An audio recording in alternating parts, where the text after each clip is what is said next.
são nossos parentes. Muito mais próximos que os elfos, ou mesmo que os anões. Antigamente, falavam a língua dos homens, à sua própria maneira, e em grande parte gostavam e desgostavam das mesmas coisas que os homens. Mas qual seja exatamente o nosso parentesco, não se pode mais descobrir. A origem dos hobbits se situa nos dias antigos, agora perdidos e esquecidos. Apenas os elfos preservam registros dessa época extinta, e suas tradições tratam quase que inteiramente de sua própria história, na qual os homens aparecem raramente, e os hobbits não são mencionados. Mas não há dúvida de que os hobbits, de fato, viveram sossegadamente na Terra-média por muitos anos antes de qualquer outro povo tomasse conhecimento deles. Você lembra que no Silmarillion há um passo, quando os homens chegam, que da galera que está lá dos homens, eles têm um momento que eles falam de uns homens que são mais baixos. Sim. E isso pode, de repente, ser a descendência dos hobbits, pode ser começada por ali, por esse povo. É, porque não tem registro, né? Não tem, exatamente. Só um rumor. Exato, porque ele tinha lá uma galera que era mais baixa dos homens lá, que eles falam, que eram que pode ser os homens menores. Porque menores os hobbits vêm desses humanos que vão ser... Exatamente, que de repente foram para lá e diminuíram. Pode, com certeza, pode ter essa ideia mesmo. Verdade.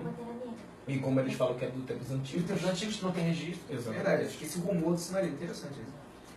E estando um mundo, afinal de contas, cheio de inumeráveis criaturas estranhas, esse pequeno povo parecia ter muito pouca importância. Mas na época de Bilbo e de Frodo, seu herdeiro, eles repentinamente se tornaram, sem que o desejassem, tanto importantes quanto renomados, e atrapalharam as deliberações dos sábios e dos grandes. Quem quer continuar? Eu. Show. Eu estou acompanhando no ouvido, porque eu lembrei do meu ponto. E eu tô fazendo a live aqui da Tosa. Opa, impressive. Vamos Vamos lá. Aqueles dias, a terceira era da Idade Média, já se passaram há muito tempo. E o formato de todas as terras foi mudado. Mas as regiões habitadas pelos hobbits dessa época são, sem dúvida, as mesmas onde eles ainda permanecem. O noroeste do Velho Mundo, a leste do mar. De sua terra natal, os hobbits da época de Bilbo não preservaram nenhum conhecimento. O amor por aprender coisas novas, que não fossem registros genealógicos, estava longe de ser comum entre eles, mas ainda restavam alguns nas famílias mais antigas, que estudavam seus próprios livros. E até reuniam relatos de tempos antigos, e terras distantes, feitos por elfos, anões e homens. Seus próprios registros começaram apenas depois da fundação do condado, e suas lendas mais antigas raramente são anteriores aos seus dias errantes. Entretanto, está claro, a partir dessas lendas e das evidências de suas palavras e hábitos peculiares, que os hobbits, como muitos outros povos, se dirigiam para o oeste no passado. Suas histórias mais antigas parecem ser de um tempo em que eles moravam nos vales superiores de Anduin, entre a orla e as montanhas sombrias. Já não se conhece com certeza a razão pela qual empreenderam a tarefa árdua e perigosa de atravessar as montanhas e chegar até Eriador. Seus próprios depoimentos falam da multiplicação dos homens na terra e de uma sombra que desceu sobre a floresta, de modo que esta ficou escura e seu nome passou a ser Floresta das Trevas. Antes de atravessar as montanhas, os hobbits já se haviam dividido em 3 raças relativamente diferentes: pés peludos, grados e cascalvas. Os pés peludos tinham a pele mais escura, eram menores e mais baixos, não tinham barbas ou botas. Suas mãos e pés eram destros e ágeis, e eles preferiam as regiões serranas e as encostas de montanhas. Os grados tinham uma constituição mais encorpada e pesada. Suas mãos e pés eram maiores e preferiam planícies e regiões banhadas por rios. Os cascalvas tinham a pele e o cabelo mais claros, eram mais altos e esguios que os outros, e eram amantes de árvores e florestas. Os pés peludos tinham muito a ver com os anões em épocas antigas, e viveram por muito tempo nos pés das montanhas. Migraram cedo em direção ao oeste e vagaram até Eriador, chegando ao topo do vento, enquanto os outros ainda estavam nas terras ermas. Eram a variedade mais comum e representativa de hobbits, e sem dúvida mais numerosa. Eram os mais inclinados a se acomodar em um único lugar, e preservaram por mais tempo o hábito ancestral de viver em túneis e tocas. Os grados permaneceram por mais tempo ao longo das margens do rio Anduin, e eram menos reservados em relação aos homens. Migraram para o oeste depois dos pés peludos e seguiram o curso do Ruiduzaba em direção ao sul. E ali muitos deles moraram por um longo tempo em Tarbat e os limites da Terra Parda antes de rumar para o norte novamente. Os Cascalvas, os menos numerosos, eram um ramo do norte, tinham um contato mais amigável com os elfos do que os outros hobbits, e tinham mais habilidade com línguas e música do que com os trabalhos manuais. E desde antigamente preferiram caçar a lavrar a terra. Eles cruzaram as montanhas ao norte de Valfenda e desceram o rio Fontegris. Em Eriador, rapidamente se mesclaram com outros tipos que os haviam precedido, mas sendo relativamente maiores e mais aventureiros, eram frequentemente tidos como líderes ou chefes entre os clãs de pés peludos ou de gravos. Mesmo no tempo de Bilbo, ainda se podiam notar fortes traços de cascalvas entre as famílias maiores, como os Tuques e os mestres da terra dos bosques. Books. Oi? Os Books. Nossa. Ok. Próximo. Quer continuar? Rafa? Na região oeste de Eriador, entre as Montanhas Sombrias e as Montanhas da Anduin, os hobbits encontraram tanto homens quanto os elfos. Na verdade, ainda moravam lá um remanescente dos Dúnedain, o rei dos homens que chegaram do Ponente pelo mar. Mas eles estavam desaparecendo rapidamente, e as terras de seu reino do norte estavam se deteriorando por toda a região. Fica quieto, orc. Havia espaço de sobra para que os chegavam, e logo os hobbits começaram a se assentar em comunidades organizadas. Muitas de suas comunidades mais antigas tinham desaparecido e caído em total esquecimento na época de Bilbo. Mas uma das primeiras a se tornar importante ainda permanecia, embora reduzida em tamanho. Situava-se em Bree e na floresta de Shet, que ficava nas redondezas, a umas 40 milhas do condado. Foi nesse tempo primordiais, sem dúvida, que os hobbits aprenderam suas letras e começaram a escrever na maneira dos Dúnedain, que por sua vez tinham aprendido a arte muito antes com os elfos. E nessa época eles também esqueceram todas as línguas usadas anteriormente. E depois disso, sempre falaram a língua geral, o Eston, que era como chamavam nas terras dos reis, desde Arnor até Gondor, e em toda a costa marítima, desde Belfalas até Lún. Mesmo assim, eles ainda preservavam do passado algumas palavras próprias, bem como seus próprios nomes de meses e dias e uma grande quantidade de nomes de pessoas. Alguém quer continuar? Ou continua? Por volta dessa época, as lendas entre os hobbits se tornaram pela primeira vez história, com uma contagem de anos. Foi no ano de 1601, da Terceira Era, que os irmãos Cascalvas, Marcho e Blanco, partiram de Bree e, tendo obtido permissão do rei Infornas, cruzaram o rei escuro Baranduin, acompanhados de muitos hobbits.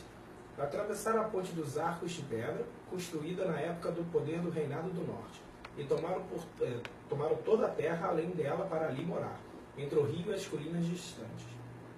Tudo o que se exigia deles era que fizessem a manutenção da grande ponte e de todas as outras pontes e estradas, que facilitassem a passagem dos mensageiros do rei e que reconhecessem seu poder. Assim teve início o registro do condado, pois o ano que cruzaram o rio Brandevin, assim que é batizado em Hobbit, se tornou o ano 1 do condado, e todas as datas se baseiam nela. Imediatamente os hobbits do oeste se apaixonaram por sua nova terra e lá permaneceram. E assim, rapidamente, mais uma vez, desapareceram da história dos homens e dos elfos. Enquanto ainda havia um rei, eram seus súditos nominais, mas na verdade eram governados pelos seus próprios líderes e não se misturavam de modo algum com os acontecimentos do mundo lá fora. Na última batalha em Fornas, contra o rei dos bruxos e de Angvar, enviaram alguns arqueiros para ajudar o rei, ou pelo menos assim afirmavam, embora nenhuma história dos homens confirme a informação. Mas com aquela guerra, o reinado do norte acabou. Então os hobbits tomaram a terra para si próprios, e escolheram entre os seus próprios chefes um Taim para ocupar o lugar de autoridade do rei que havia partido.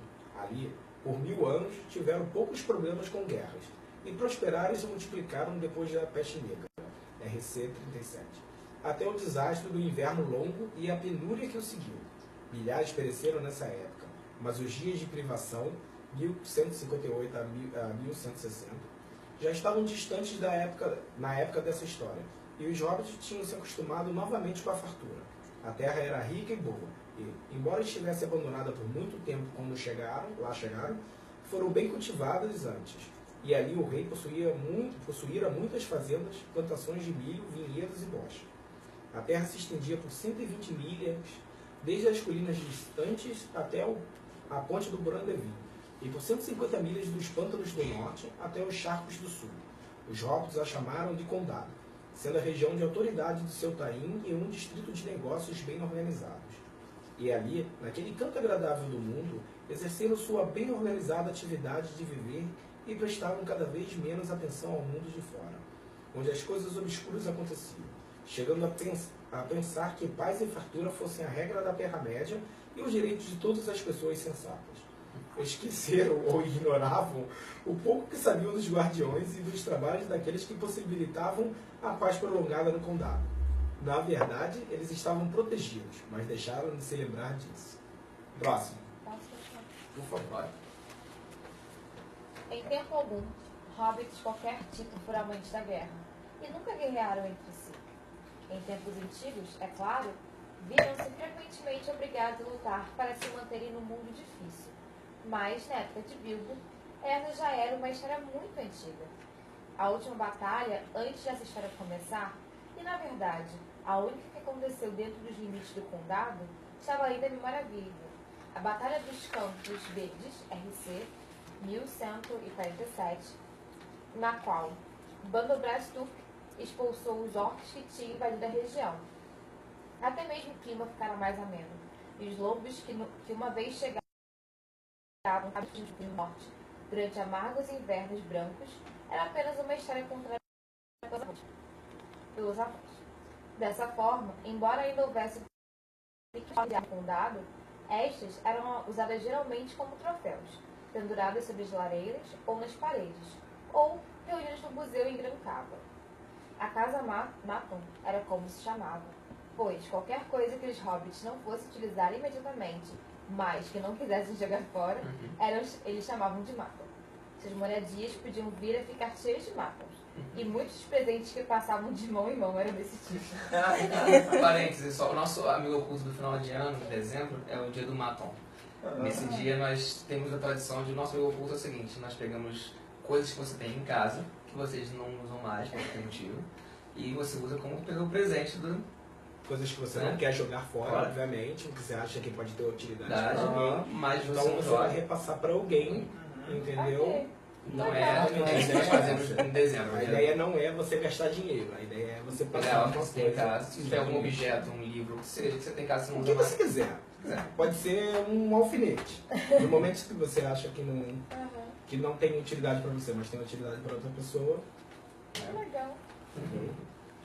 Entretanto, a paz e tranquilidade tinham tornado este povo curiosamente resistente. Se a situação exigisse, eram difíceis de intimidar ou matar, e eram talvez tão incansavelmente afeiçoados às coisas boas quando necessário, capazes de passar sem elas, e podiam sobreviver à ação rude da tristeza, do clima ou do inimigo, de um modo que surpreendia aqueles que não os conheciam direito, e não enxergavam além de suas barrigas e de seus rostos bem alimentados.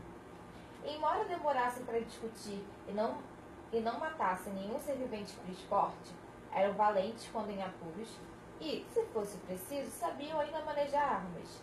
Atiravam bem com arco, pois seus olhos eram perspicazes e inteiros no alvo, não apenas com arcos e flechas. Se qualquer hobbit se abaixasse para pegar uma pedra, era óbvio proteger, como bem sabiam todos os animais transgressores. Só um parênteses, engraçado como o prólogo faz mais sentido depois que você terminou. Pois é, né? Eu tava observando isso. Quando você começa, porque você lê o prólogo, você lê, ok. Depois que você terminou tudo, você já faz muito mais sentido o que ele está falando agora. Ele está cantando a pedra de tudo que ele vai utilizar. Exatamente. Eu tô vendendo na sua cara, pá. Exatamente. Tudo que ele vai usar como recurso dos hobbits, ele já jogou aqui pra você. Você não percebeu. Todos os hobbits viviam originalmente em tocas no chão. Ou assim estavam. E a Lufa-Lufa também, aparentemente. Mais uma. E nesse tipo de moradia, ainda se sentiam mais à vontade. Mas, com o passar do tempo, foram obrigados a adotar outros tipos de habitação. Na verdade, no condado da época dos Bilbo, geralmente apenas os mais ricos e os mais pobres mantinham o antigo hábito. Os mais pobres foram viver em tocas de tipo mais primitivo. Na verdade, meros buracos com apenas uma ou nenhuma janela, enquanto os mais abastados ainda construíam versões mais luxuosas das escavações simples de antigamente. Mas, locais adequados para esse tipo de túneis grandes e ramificados, ou snills, é isso? Isso. Como chamavam, não se encontrava em qualquer lugar. E nas planícies e nos distritos baixos, os hobbits, conforme se multiplicavam, começaram a construir acima do solo. Na verdade, mesmo nas regiões montanhosas das aldeias mais antigas, como a Vila dos Hobbits ou Túquerburgo, ou no distrito principal do condado, que se chamava Grancava e ficava sobre as colinas brancas, havia agora muitas casas de madeira, tijolo ou pedra. Estas eram especialmente preferidas por mineiros, ferreiros, cordoeiros e carreteiros, e outros profissionais do tipo. Pois, mesmo na época em que tinham tocas onde morar, os hobbits já estavam há tempo acostumados a construir oficinas e barracões. Quem quer continuar? Afirmava-se que o ato de construir celeiros e casas grandes teve início entre os habitantes do Pântano, na região do rio Brandevin. Os hobbits dessa região, a quarta leste, eram bastante grandes e tinham pernas volumosas, e usavam botas de anões quando o tempo estava úmido e havia lama no chão. Mas eram conhecidos por ter uma boa quantidade de sangue grave, como de fato se mostrou pela penugem que muitos deles tinham no queixo. Nenhum dos pés peludos ou dos cascalvos tinha qualquer sinal de barba. Na verdade, o pessoal do Pântano e da Terra dos Buques, a leste do rio, que eles ocuparam posteriormente, vieram em sua maior parte para o condado mais tarde, procedendo do sul. E ainda tinham muitos nomes peculiares e usavam palavras estranhas, não encontradas em nenhuma outra região do condado. É provável que o ofício da construção, além de muitos outros ofícios, tenha sido copiado dos Dúnedain. Mas os hobbits podem ter aprendido diretamente com os elfos, os professores dos homens, quando jovens, pois os elfos da alta linhagem ainda não haviam abandonado a Terra-média, e naquela época ainda moravam nos Portos Cinzentos, no longínquo oeste, e em outros lugares dentro dos domínios do condado. 3 torres élficas de tempos imemoriais ainda podiam ser vistas nas colinas das torres, além das fronteiras do oeste. Brilhavam de longe à luz da lua. A mais alta ficava mais distante, erguendo-se solitária sobre uma colina verde. Os hobbits da quarta oeste diziam que se podia ver o mar do alto daquela torre, mas jamais se soube de um hobbit que tivesse entrado lá. Na verdade, poucos hobbits já tinham visto o mar, menos ainda retornaram para contar o que fizeram. A maioria dos hobbits encarava mesmo os rios e pequenos barcos com grande apreensão, e poucos sabiam nadar. E conforme os rios do condado se alongavam, eles falavam cada vez menos com os elfos, e se tornaram receosos deles, e desconfiados da estimação com eles. O mar se tornou uma palavra ameaçadora e um sinônimo de morte, e deram as costas para as colinas e o oeste. O ofício da construção pode ter vindo dos elfos ou dos homens, mas os hobbits o usavam à sua própria maneira. Não gostavam de torres. Suas casas eram geralmente compridas, baixas e confortáveis. Os tipos mais antigos eram, na verdade, nada mais que imitações construídas de esmios, cobertas com grama seca ou palha ou tufa, e com paredes de certo modo arqueadas. Esse estágio, entretanto, pertenceu aos primeiros tempos do condado, e as construções dos hobbits... Deus! Tá meio assustador. Tentada violenta. Peraí, até me perdi aqui. Arqueadas, esse estágio, entretanto. Esse estágio, entretanto, pertence aos primeiros tempos do condado, e as construções dos hobbits tinham sido alteradas havia muito, aprimoradas por métodos aprendidos com os anões ou desenvolvidos por eles próprios. Uma preferência por janelas e mesmo por portas redondas era a peculiaridade mais importante da arquitetura hobbit e da entrada da casa. As casas e as tocas dos hobbits do condado eram sempre grandes e habitadas por grandes famílias. Bilbo e Frodo Bolseiro, sendo solteiros, eram muito incomuns, como eram também em muitos outros pontos, como por exemplo sua amizade com os elfos. Alguém quer continuar? Posso terminar? Pode. Vai lá. Algumas vezes, como no caso dos Tuques, de grandes Smeals ou os Brandebooks da sede do Brandevin, muitas gerações de parentes viviam em relativa paz, juntos numa mansão ancestral e de muitos túneis. Todos os hobbits, de qualquer modo, tinham tendência a viver em clãs e tratavam desenhadas elaboradas de árvores genealógicas com ramos inumeráveis. Em se tratando de hobbits, é importante lembrar quem é parente de quem. Seria impossível neste livro esboçar uma árvore genealógica que seriam apenas os mais importantes membros das famílias mais importantes da época que esses contos tratam. As árvores genealógicas no final do livro vermelho do Marco Ocidental já são em si um pequeno volume. E todos, com exceção dos hobbits, as considerariam excessivamente enfadonhas. Os hobbits se deliciavam com esse tipo de coisas quando eram precisas. Gostavam de ter os livros repletos de coisas que já conheciam, colocadas preto no branco, sem contradições. Beleza, acho que a gente fecha a primeira parte. Gustavo, um capítulo a respeito da erva de fogo. É uma parte polêmica. Aqui a gente tem certeza Vamos que ele botar- queria o Tom Bombadil fumando. Vamos botar agora a foto do Tolkien com um longo cachimbo. Então, aqui no finalzinho. Foi bravo. Polêmico. Mas não estou, não. Inclusive, na década de 70, né? Paz e Sucesso amor, entre os... Meus gatos. as pessoas conseguiam ligar para ele, entrar em contato com ele, que queriam saber qual era a maconha que ele fumava. Os hippies na época. Importante porque a erva de fumo no original é apenas weed. Weed. Então, Apenas. você não sabe. Claro que esse weed, obviamente, não é construção de tabaco, mas pode ser qualquer outra erva de fumo. Sim, claro. Exatamente. Né? Qualquer outro elemento fumígeno. Então, né? Fechando a ideia. Fechando a polêmica A aqui. polêmica. Deixar o assunto de lado. Vamos ficar com essa primeira parte, que é legal, que diz pra gente o que são os hobbits, segundo Tolkien. Inclusive apresenta pra gente o que os hobbits vão fazer ao longo do livro. É muito chato, realmente. Quer dizer, hoje a gente lê, escuta e não acha chato.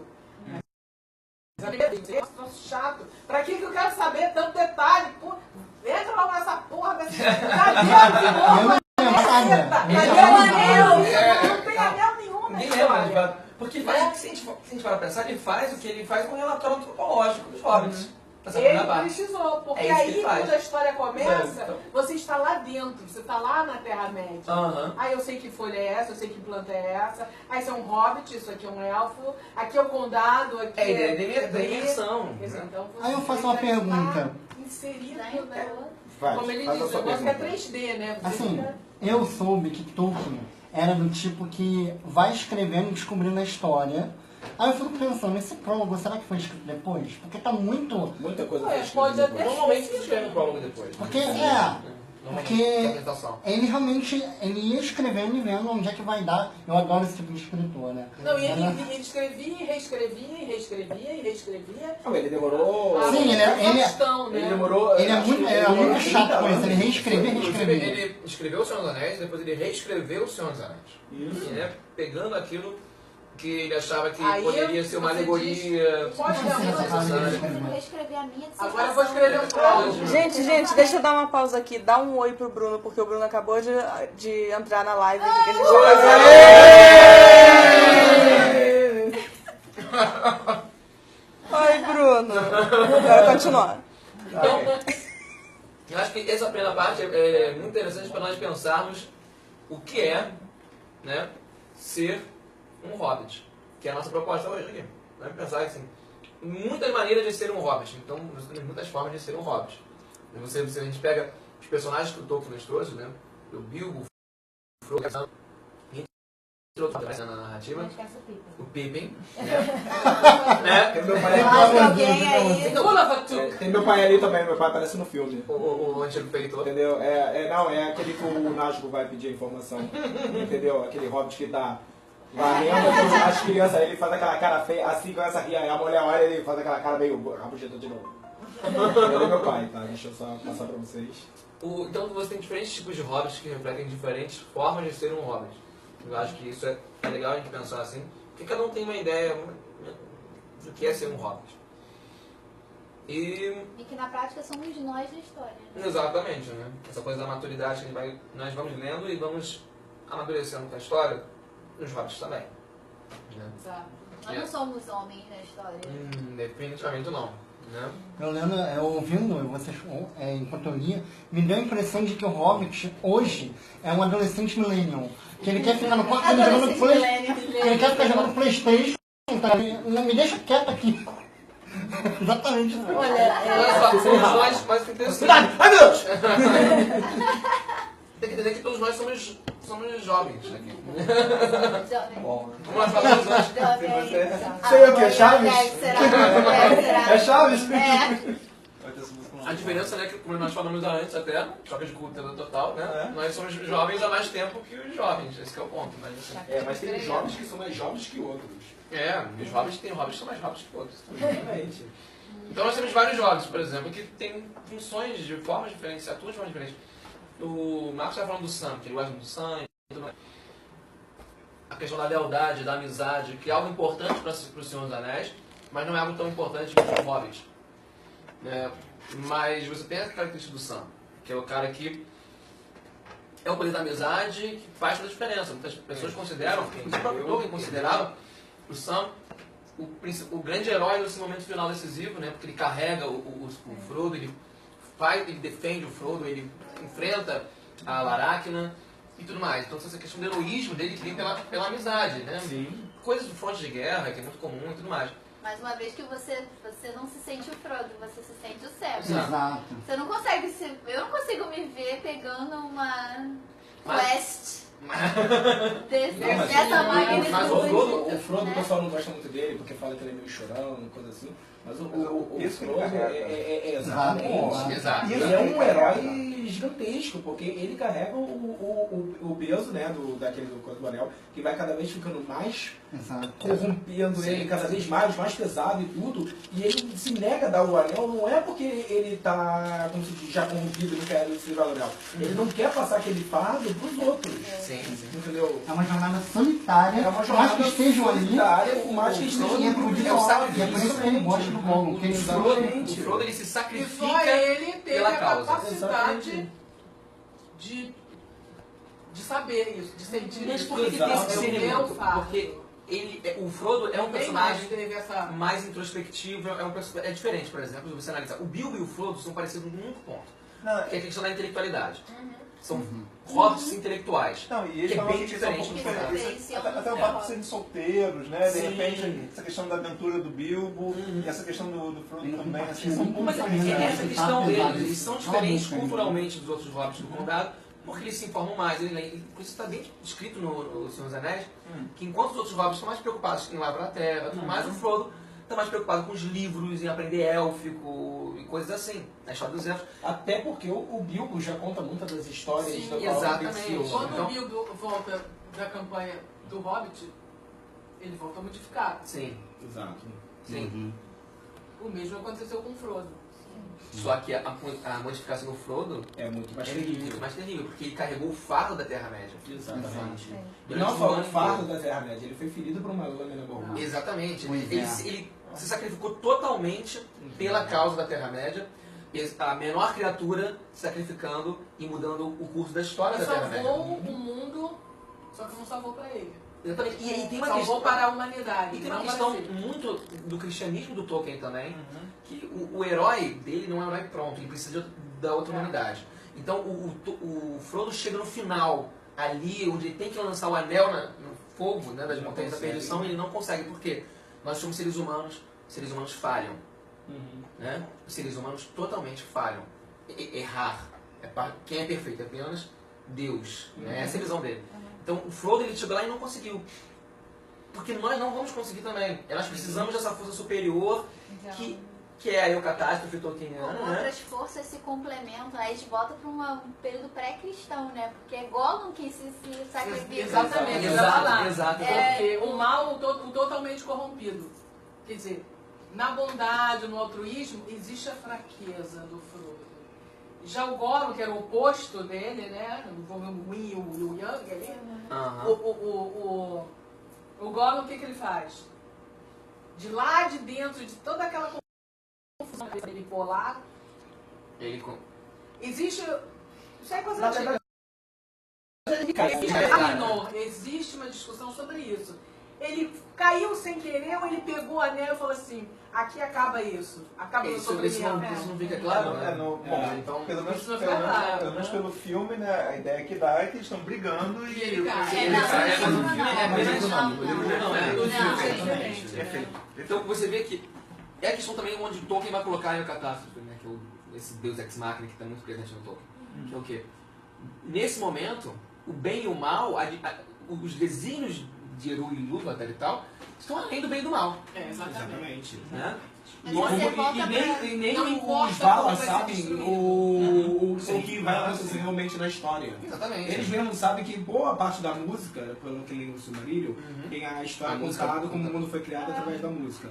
E boa parte da música é desconhecida dos Valar. Porque os Ilúvatar não deixa eles saberem tudo. Eles fazem as tonalidades. Exatamente. E eles não prestam atenção, né? Na verdade, cada um está envolvido com uma parte da história que acaba não prestando atenção em detalhes. É como não vou dizer nem o catolicismo, mas o cristianismo. Não é que Eru não permita que eles saibam, que eles conheçam. Eles Não é que não querem. têm a capacidade de alcançar a Não, mas eles no Silmarillion, Não, Silmarillion, rapidinho, eles mesmos dizem que parte da música eles não sabem. que Ilúvatar tipo assim, não permitiu para que eles soubessem. Que isso, eles não sabem. Entendeu? Voltando pro condado, você vê que o Bilbo e Frodo principalmente tinham um conhecimento de mundo que os outros hobbits não tinham. Os hobbits, né, são os outros 3 hobbits que vão junto com o Frodo, né, eles vão pela amizade, que é o poder mais importante pro Tolkien, né? Mas eles não têm a noção do que é o mundo que o Frodo tem. O Frodo sabe as histórias, as lendas, as canções. O Frodo sabe identificar o que é, né? Eles passaram perrengue, cada um do seu jeito, mas nenhum igual o Frodo. Eles já conhecem as línguas, o élfico, tanto que ele cumprimenta lá o Frodo ele tem noção, cara, ele não tem noção do que tem em Mordor, ele não tem noção do que ele vai passar, claro que não. Mas ele tem uma noção desse mundo que ele tem que enfrentar. E ele mesmo assim decide, por livre e espontânea vontade, pegar esse fardo, onde nenhuma outra raça quis. O interessante eu acho que é colocar, porque eu acho que, pelo menos na minha interpretação, o Tolkien coloca um herói, que segue a jornada do herói, e coloca um arquétipo do herói. Porque quando você coloca o Aragorn em tese, quando você lê discussão dele, você pensa, uau, aqui temos um herói. Tanto que o Frodo tem uma hora que ele fala, você não quer um anel? E ele fala, não, esse fardo eu não consigo carregar. Então você tem em tese o arquétipo ali perfeito do que seria um herói, até uma representação de quando ele descreve os dois. E, na verdade, o herói não é aquele que segue o chamado arquétipo, mas aquele que tem toda uma questão moral, intelectual, para suportar tudo aquilo. Isso. E aí os hobbits entram nesse vão, nesse buraco onde é necessário se preencher com o quê? Com humanidade. E essa humanidade está nos hobbits. Na humanidade no sentido nosso, né? Então o Frodo tem essa questão dessa capacidade que nós temos de nos sacrificar. O Sam tem aquela questão do momento de valor, onde precisa da coragem. O Bruno tá falando aqui que na página 295 do Senhor dos Anéis, do Retorno do Rei... Fica claro. Fala aí que a gente discutiu que o Rafael achou que ia ter alguma coisa nerd, dizendo que alguém ia citar a página tal, ia ter tal informação, entendeu? Aconteceu diretamente da Polônia. Então, ele comentou aqui que nessa página fica claro que o Gollum não caiu por acaso. Eu sabia que tinha alguma coisa aí, porque isso me ficou muito gravado dentro de mim.